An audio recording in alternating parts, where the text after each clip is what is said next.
ஊரணி மாடன் பேசுகிறேன்.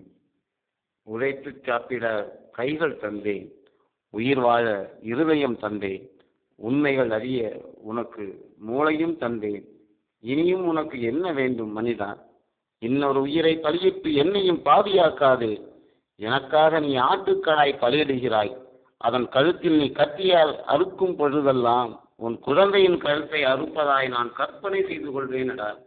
நீ கடாய் வெட்டி கல் குடித்து குத்தாட்டம் போடுவதற்கு தீபாவளி இருக்கையில் என் திருவிழாவை ஏனடா கொலைக்களமாக்குகிறாய்? அடே மடையா, என்னை மட்டும் வணங்கிவிட்டு கண்ணை மூடிக்கொண்டு சாலையை கடக்க முடியுமா உன்னால்? கருவிகள் பல கண்டறிந்து எனது சக்தியும் மிஞ்சிவிட்டன சில மனித புத்திகள். இன்னுமா சாமியாடியை நம்புகிறாய்? என்னதான் அவன் அருள் வந்து ஆடினாலும் இலங்கையில் வெடித்த கொண்டு திருவிழாவிலும் வெடித்தால் சாமியாடி சிதறி ஓடுவான் பாவம். உண்டியல் வைத்து என்னை பிச்சைக்காரனாக்கி ஊர் பெரியவன் சாப்பிடுவான். உண்டியல் இல்லாத கோவில் ஒன்று உண்டென்பதை எனக்கு சுட்டி காட்டு. அப்பொழுது உன் முன்னால் நான் காட்சி அளிக்கின்றேன்.